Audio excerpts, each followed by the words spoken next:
jirtu hordoftootaa fi dhaggeeffattoota Horni Miidiyaa. Mata duree keenyaarraa keessatti itti fayyadama yeroo kan jedhu qabannee dhiyaannee jirra. Yeroo kootti sirriitti fayyadamuu kanan danda'u akkamitti kan jedhuuf qophicha keessaa waliin haa hordofnu. Hamma xumura qophichaatti nu faana turaan affeerraa keenya.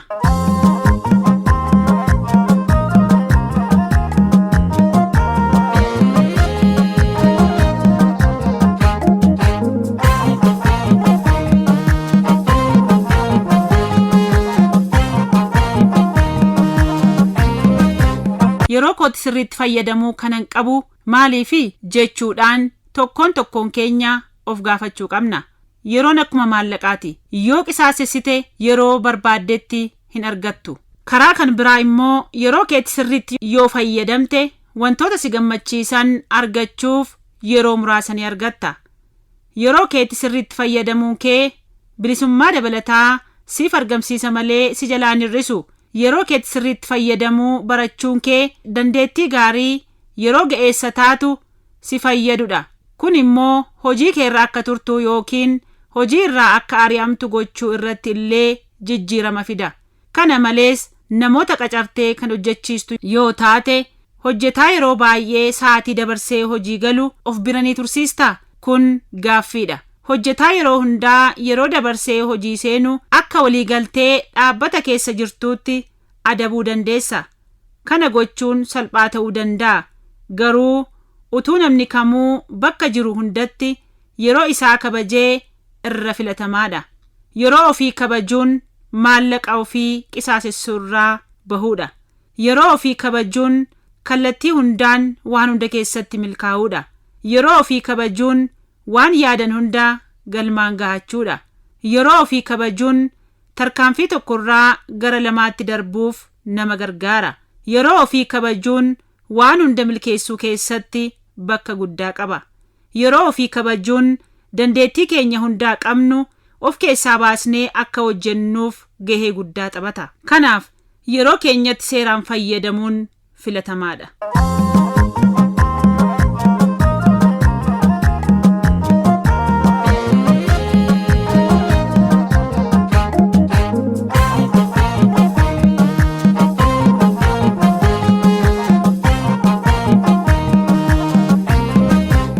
Yeroo keetti sirriitti fayyadamuu danda'uun kee eenyummaa kee ilaalchisee wanta ibsu qaba. Haa ta'u malee yeroo ofiitti sirriitti fayyadamuun salphaa akka hin taane beekamaadha. Mee gufuuwwan tokko yeroo keenya kabajuu keessatti nu mudatan haa ilaallu. Michoota yookiin hiriyoota irraa gufuuwwan nama mudachuu danda'a. Hiriyoota koo isaanii wajjin akkan ba'u yommuu na gaafatan yeroo kan hin qabne ta'us yeroo hundaa isaanii wajjin nan ba'a. Yommuu manatti deebi'u wanta hojjechuu qabu dafee raawwachuu nan danda'a jedheen yaada. Kun immoo yeroo hundaa hin hojjetu. Kanaan kan ka'es dogoggora cimaan raawwadha jetti Feeben. Kun immoo yeroo hundaa ta'uu hin qabu. Namni kamuu yeroo isaatti seeraan fayyadamuu qaba. Hiriyaafis taanaan yeroo barbaachisaa kennuufii qaba. Akkuma barbaannetti hiriyoota keenyaaf yeroo hundumaa bakka guddaa laannee yeroo keenya isaan waliin qisaasessina taanaan ofii keenyaa yeroo hojii keenya hojjennu qisaasessuu dandeenya.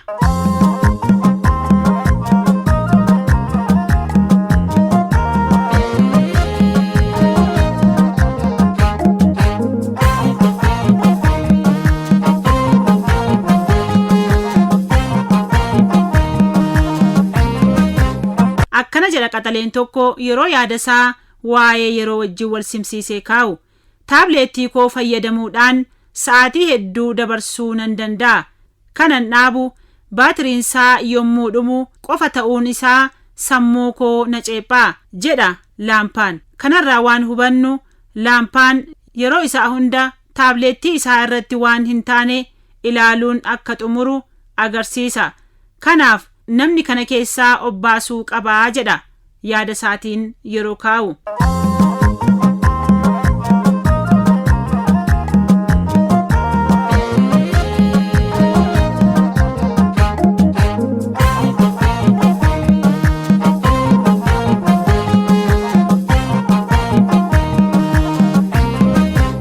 yeroo ofii qisaasachuudhaaf har'aa bor jechuun maal fakkaata? Mee waliin haa ilaallu. Har'aa bor jechuun yeroo ofii qisaasessuu keessaa isa tokkodha.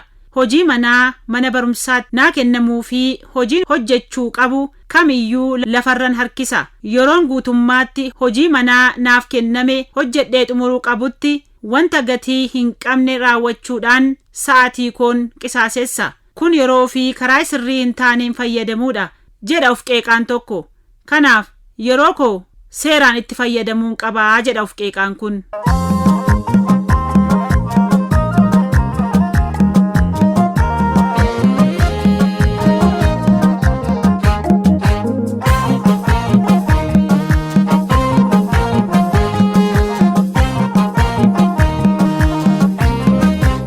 Yeroo keetti seeraan fayyadamuuf maal gochuu dandeessaa?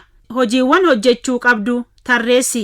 Fakkeenyaaf hojiiwwan mana keessatti raawwattuu fi hojii mana barumsaatii siif kenname barreessuu dandeessa. Hojii sana hojjettee xumuruuf torban murtaa'e keessatti yeroon hammamii akka si barbaachisu adda baasii galmeessii qabadhu. Kana yoo taasiste hojii kamiyyuu kan sirka jiru yookiin kan hojjechuuf karoorfatte tartiiba isaa eegdee hojjechuuf yoo adda baasatte haala salphaa ta'een hojjechuu ni dandeessa. Kanaaf immoo yeroo ofiitti seeraan fayyadamuun iddoo olaanaa qaba.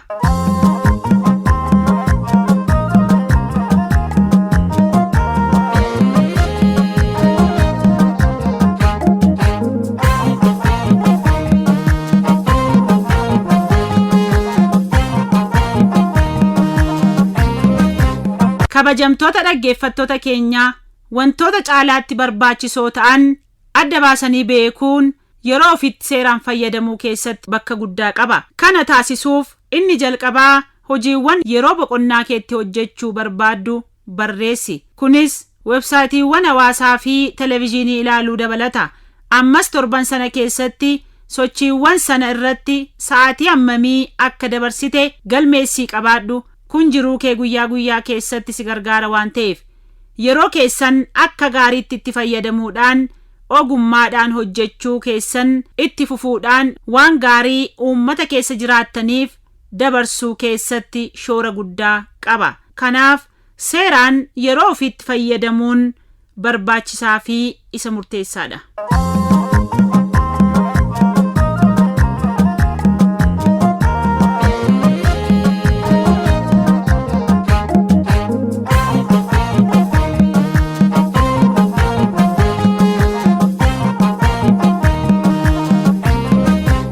Yeroo keetti fayyadamuuf inni itti aanu waan gochuu qabdu karoora baafachuudha. Wantoota karoorsitee qabatte hunda irra deebi'ii ilaali. Hojiiwwan barbaachisoo ta'aniif yeroo gaara madeeraa jedhii of gaafadhu. Kana booda haala karoora kee sanaan hojjedhu. Kana ta'uu baannaan sochiiwwan yeroo boqonnaa keetii raawwattu irraa yeroo bituun yookiin liqeeffachuun si barbaachisa. Maaliif yoo jette waan ati hojjechuuf qabaattee fi yeroo ati qabaatte yoo kan waliin simne ta'e si rakkisuu danda'a waan ta'eef yeroo liqeeffachuu si gaafata. Wantoota guyyaa guyyaatti hojjettu galmeessii qabadhu. Hojii sana yommuu xumurtus mallattoo irratti taasisi. Yeroo biraa itti deebi'uuf si gargaara waan ta'eef.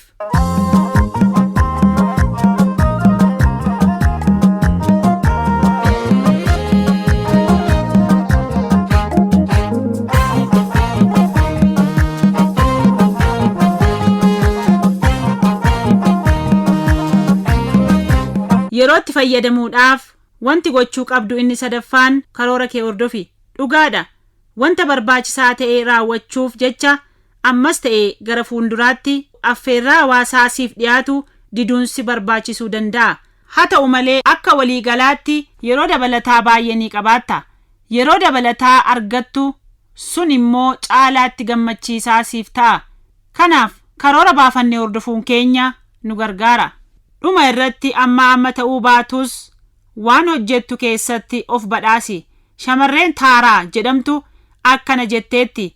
Yeroo tokko wanta raawwachuuf tarreesse qabadhe lama raawwadha. Achiis amma daqiiqaa 15f ergan televezyiinii ilaalee booda hojii kootti nan deebi'a jedheen yaada. Achiis daqiiqaa 15 daqiiqaa 30 ta'a. Daqiiqaa 30 gara sa'aatii tokkootti guddata. Achiis utuun hin beekin televiziyoonii ilaaluu irratti sa'aatii 2 dabarseera. Kun immoo utuu hin beekin yeroo qisaasesseeraa jetti Taaraan.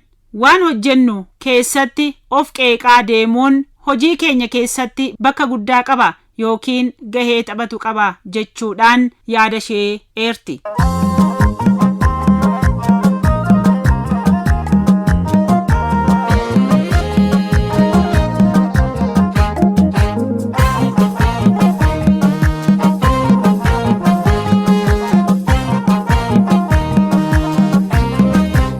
Yeroo baay'ee utuu karaarra deemaa jirru waan ta'e tokko argina. Waan argine sana ija irratti babaasaa oolla.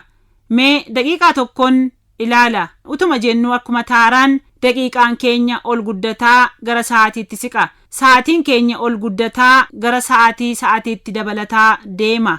Wanta nun barbaachisne bakka sanatti ilaalaa jirra. Oduu namaatiin qabamneerra. Wantoota garaagaraa bakka sana dhaabannee dhagaa jirra. Garuu wantoota bakka sana dhaabannee dhageenyu, wantoota bakka sana dhaabannee ilaalurraa yoo baay'ate oduu irraa barachuu dandeenya. Kanarraa kan hafe yeroo keenya waan hin taanetti bakka sanatti gubuu dandeenya. Kanaaf wantoota guyyaa keessatti raawwannu keessatti yeroo keenya akkamitti fayyadamuu dandeenya kan jedhu of keessatti barreessuun gaarii ta'a. Furmaan isaa maalidha? Bashannana kee wanta utuu itti hin yaadin yeroo hundaa raawwattu utuu hin taane hojii kee xumuruu keetiif akka badhaasaatti fudhachuu qabda. Of badhaasi kan jedhameefis kanaafi. Namni wanta hojjetettis gammaduun isaaf gaarii ta'a mitiire. Sa'aatii tokko keessatti waan hojjetteef sammuun kee boqonnaa barbaada taanaan yeroo muraasaaf televiziyooniis haa ta'uu wantoota garaagaraa ilaaltee of bashannansiisuu dandeessa. Garuu daqiiqaa 2 ilaala jennee yeroo keenya achumaan gubuu hin qabnu. Waan hin taane ilaaluudhaan yeroo keenya gubuun barbaachisaa miti.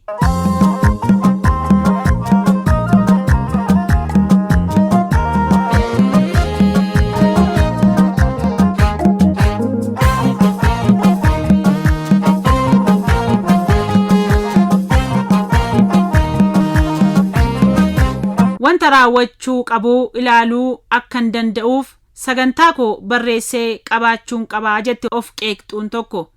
Humna koo barreeffachuu akkan danda'uuf yeroon itti kophaa koo ta'ullee ramadeera.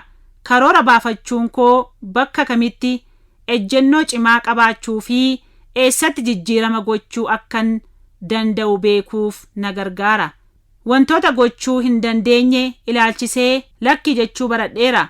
Lakkii jechuun ulfaataa ta'uu danda'a. Haa ta'u malee lakkii kanan jedhe hojiidhaaf xiyyeeffannaa guutuu kennuu waanan hin dandeenyeef ta'uu isaa yommuun isaaniif ibsu namni natti aaree na mudate hin jiru jetti of qeeqxuun kun. Sagantaan koo yeroo na jalaa jeeqamutti hirriba koo fi sochii qaamaa gochuu dhiisuufan qorama. Haa ta'u malee yeroo tokko sa'aatii dabalataa rafuun sochii qaamaa dabalataa gochuun guyyaa itti aanutti hojii bu'aa qabeessa ta'e hojjechuu fi gammachuu dabalataa argachuuf na gargaara. Fayyaa keenya eeggachuun baay'ee barbaachisaadha jetti qorattuun qaxalee dhimma yeroo taate Philip.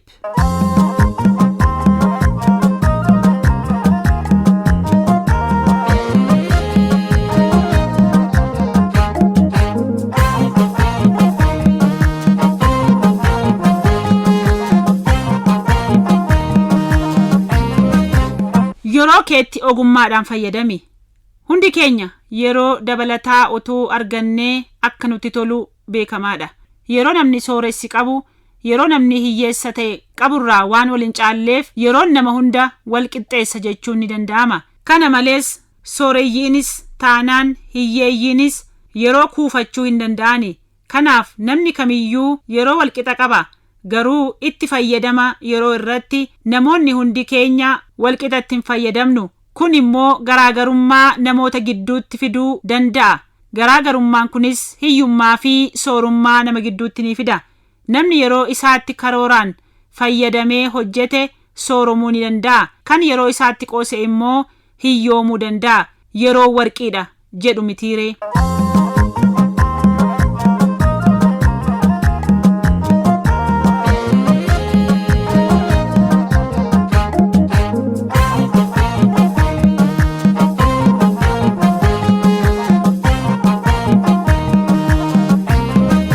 Yeroon takka dabarte bara baraaf deebi'ee hin dhufu. Kanaaf yeroo qabnutti akka gaariitti fayyadamuun ogummaadha. Akkamitti jechuu dandeenya? Tooftaawwan namoonni yeroo isaaniitti ogummaadhaan akka fayyadaman isaan gargaaran afuraa ilaallu. Inni duraa qindoomina qabaadhu. Wanta barbaachisaa ta'e yookiin yeroosuma gochuu qabdu yaadatti qabachuudhaan wanta raawwattu tarreessi. Wanti tokko barbaachisaa waan ta'eef qofaa yeroosuma hojjetamuu hin qabu. Wanti yeroosuma raawwachuu barbaadus baay'ee barbaachisaa ta'uu dhiisuu danda'a. Fakkeenyaaf wanta irbaata qopheessuuf gargaaru bituun barbaachisaa ta'us dirqama yeroosuma bituu qabda jechuu miti. Akkasumas sagantaa televezyiinii tokko si darbuu akka hin qabne sitti dhaga'amus barbaachisaa ta'uu dhiisuu danda'a. Qottoon doome yoo qaramuudhaa baate humna baay'ee ni fixxa. Ogummaan garuu hojii namaaf si'eessa. Kanarraa maal barannaa? Akka fakkeenyaatti qottoo kee qaruun jechuunis yeroo kee akka gaariitti itti fayyadamuuf dursitee karoora baafachuun barbaachisaadha. Dhimma barbaachisaa hin taaneef yeroo kee gubuun barbaachisaa miti. Yeroo kanatti dabarsi yookiin sagantaa kee keessaa baasi. Hojii kee xumurtee yeroon yoo si hafe hojii yeroo kaaniif karoorfatte dabarsi. Hojjedhu. Akkuma hojjetaan gamna ta'e qottoo isaa dursee qaru atis dursitee karoora baafachuudhaan hojii keetti bu'aa qabeessa ta'uu ni dandeessa.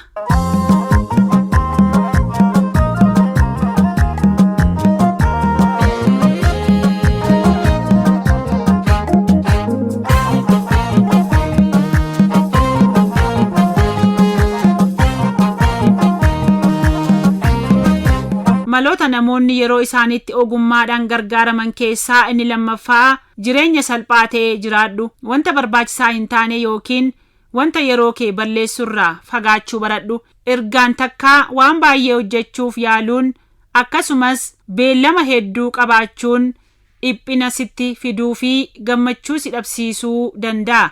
Kanaaf walfaana waan hunda hojjechuuf qabachuun nama rakkisuu danda'a. Kanaaf karooratti fayyadamuun murteessaadha.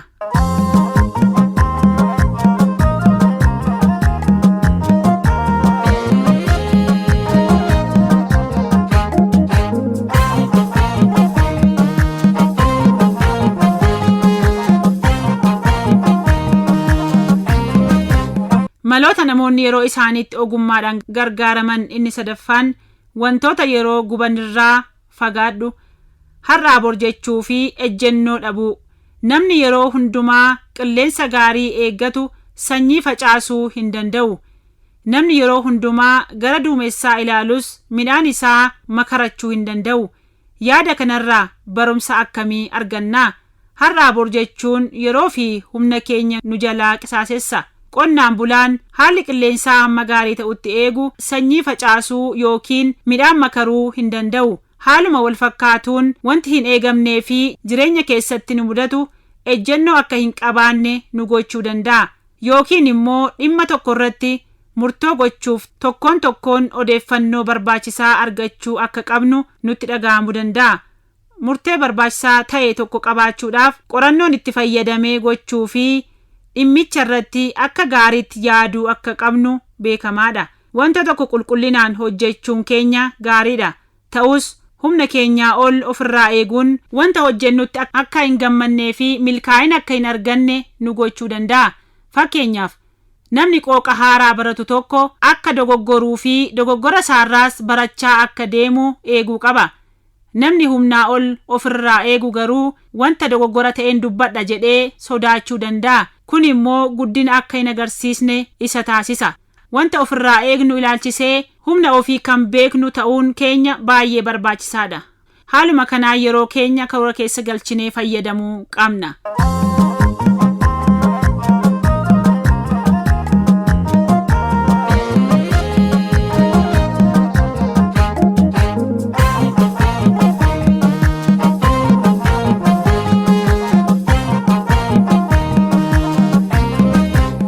haalota namoonni ogummaan gargaaraman inni arfaffaan ilaalcha madaalawaa fi dhugaa irratti hundaa'e qabaadhu. Yeroo baay'ee namoonni garmalee hojii jaallatan bu'aa itti dadhabanii harka lama guutuu argatanitti hin gammadani. Sababni isaa yeroo fi humna ga'aa taa'anii itti gammadan waan hin qabneefidha. Namoonni dhibaa'oo ta'an immoo harka lama guutuu boqochuu waan barbaadaniif yeroo isaanii isa baay'ee barbaachisaa ta'e gubu.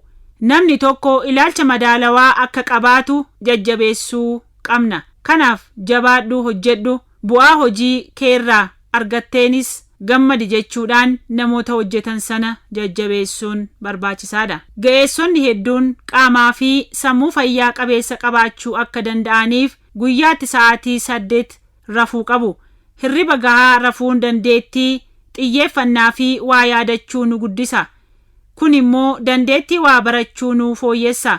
Kanaaf yeroo hirribaatti dabarsinu akka waan yeroo keenya gubneetti nutti dhagahamuu hin qabu. Karaa gara biraa immoo hirriba gahaa dhabuun dandeettii waa barachuu hir'atu taasisa. Akkasumas balaan akka uumamu, dogoggora akka hojjennuu fi amala akka dhabnu nu taasisuu danda'a.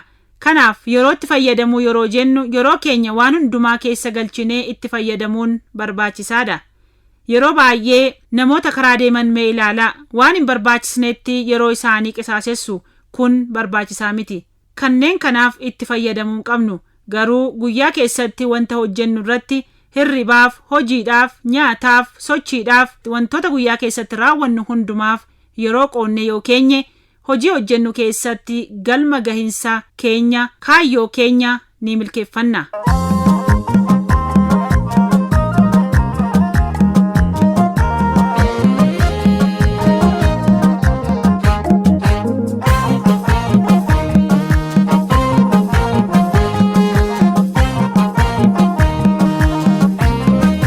Namni ogeessi hawwii milkaa'uu hin dandeenyee fi qabatamaa hin taane jireenya isaa akka to'atu hin heeyyamu. Kanaaf beeksisa namaa hawwatuun hin gowwoomu yookiin salphaadhumatti liqa keessa hin seenu. Kanaa mannaa wanta qabutti ni gammada. Walii galatti seera itti geggeeffamtu irratti yaadi.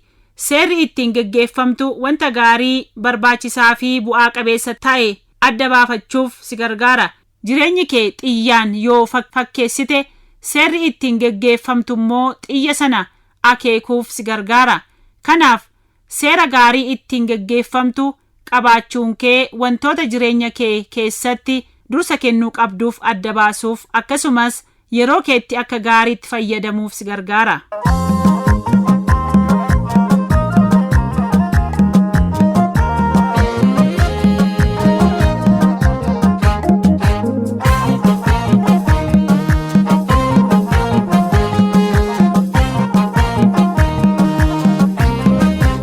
Takkaatti waan lama hojjechuun bu'aa qabamoo hin qabu. Takkaatti waan hedduu hojjechuun hangam dandeessisaa?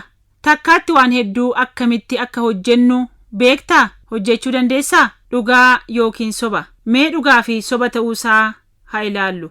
Namoonni hedduun warri bara teeknooloojiitti dhalatan namoota guguddaa yeroo booda teeknooloojii fayyadamuu baratan caalaa takkatti waan hedduu hojjechuu danda'u jedhanii yaadu. Ta'us kun dhuguma sirriidhaa? Takkaatti waa hedduu hojjechuun yeroo siif qusataa?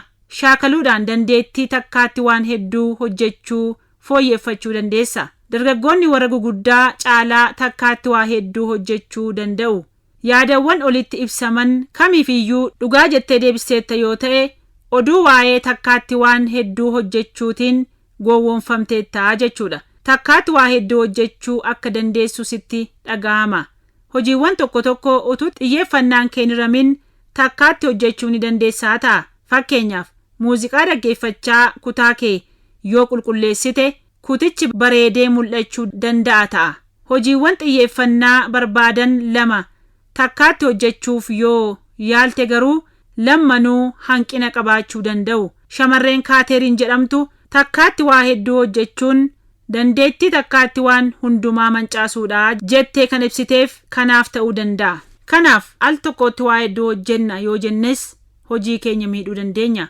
Wanta xiyyeeffannoon kennamuuf xiyyeeffannoo kenninee sa'aatii keenya karoora keessa galchinee hojjechuun barbaachisaadha. nama tokko wajjin otoon haasa'aa jiruu ergaa gabaabaan deebisuu qabu naga'e. Anis lammanuu takkaatti hojjechuuf nan yaale. Kanaan kan ka'es wanti namni na haasofsiisu sun duubatti baay'ee isaa hin hubanne. Jechoota ergaa koo keessa jiran hundas qubee dogoggoraatiin nan barreesse jetti Kaaleeb sababa waan lama hojjechuu ibsiti.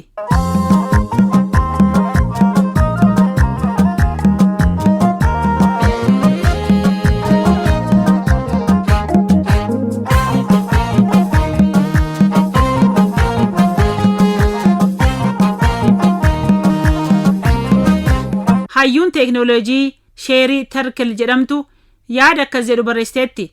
Takkaatti waan hedduu akka hojjennu yommuu yaannu xiyyeeffannaan tokko tokkoon hojiiwwaniif kenninu xiqqaachaa deema. Takkaatti waa hedduu hojjechuun sammuu keenya waan dadammaqsuuf utuma hojiin keenya manca'aa jiruu gaarii akka hojjennetti akka nutti dhaga'amu taasisa. Yeroo tokko tokko nama tokkoof ergaa barreessaa nama kan biraa haasofsiisuudhaan hojii guddaa akkan hojjedhe nan yaada. Ta'us wanta dubbachuu qabu ergaa gabaabaadhaan akkan erguu fi wanta erguu qabu immoo nama haasofsiisuutti akkan dubbadhe yommuun hubadhu yaanni koo dogoggora ta'uu isaa beekeeraa jedha. Taamaraan waa'ee al takkatti waan lama hojjechuu akkanaan kaasa.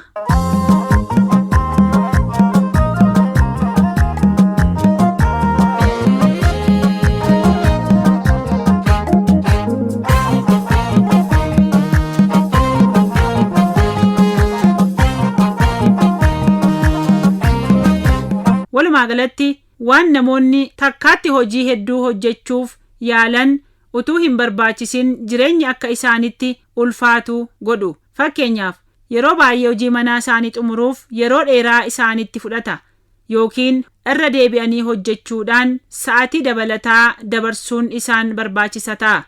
Sanas ta'e kana namoonni takkaatti waan hedduu hojjetan wantoota hojjechuu barbaadan hojjechuuf sa'aatii ga'aa hin argatani.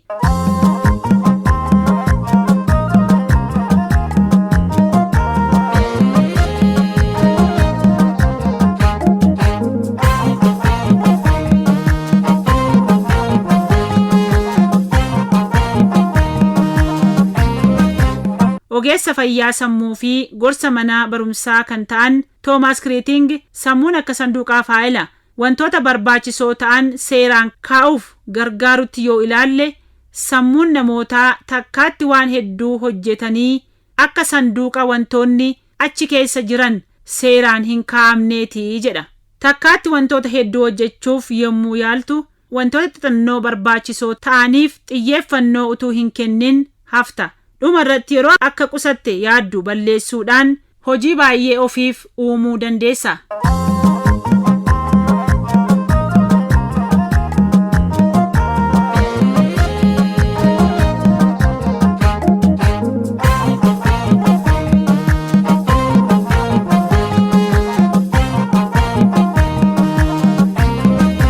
Kabajamtootaa fi jaallatamtoota dhaggeeffattoota keenyaa yeroo keenyatti seeraan fayyadamuudhaan karoora baafannee waan guyyaa guyyaa keessatti hojjennu hojjechuun keenya galma ga'iinsa hojii keenyaatiif bakka guddaa qaba. Kanaaf yeroo keenyatti seeraan fayyadamuu qabna. Bakka hin taanetti balleessuun barbaachisaa miti. Al tokkotti waa hedduun hojjedha innee sammuu keenya cinquunis barbaachisaa miti. Kan barbaachisu yeroo ofitti fayyadamuun karooraan karoorfannee yeroo keenya karoora keessa galchinee hojjechuun keenya bu'aa qabeessa nu taasisa.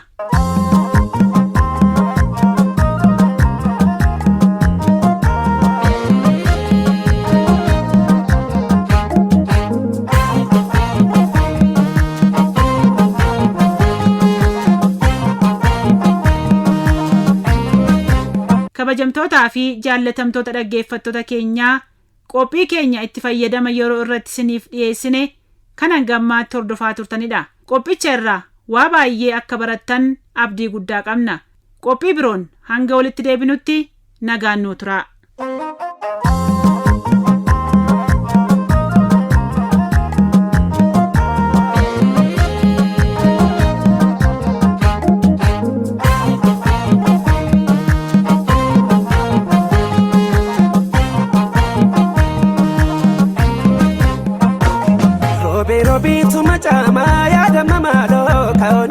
agarre maali bohe bohe tu mandisa ya dama malo kawalin agarre maali robe robe tu machama ya dama malo kawalin agarre maali bohe bohe tu mandisa ya dama malo kawalin agarre maali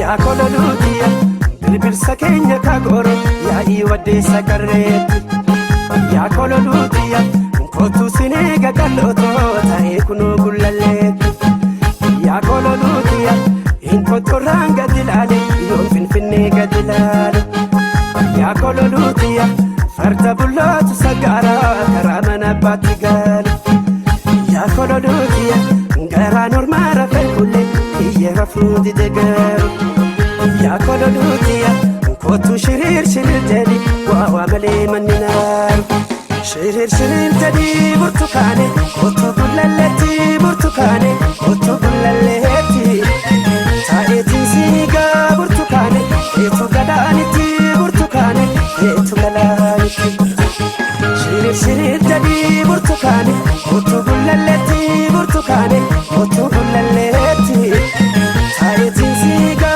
burtukane etu gadaniti burtukane etu galaniti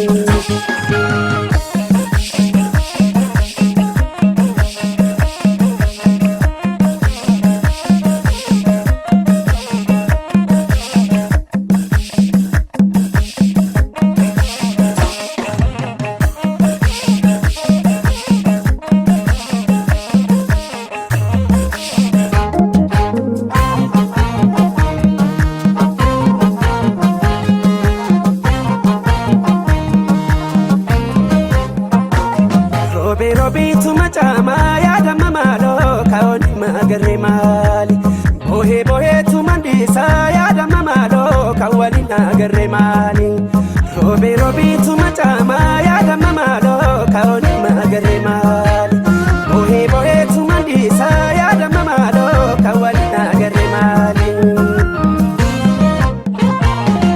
ya kololutia kana bichu figalani ori hora fitneti ya kololutia gugulu fa kesayana kabba kenya durati ya kololutia galmi gudan galma kenya galma oda gullalleti ya kololutia tuludin tu daga haram masara garredati ya kololutia hore duru hora kenya hora chafetu lamati ya kololutia والكبني كسيانا كجريني نفتوتي شرير شرير جدي برتقاني وتقول للتي برتقاني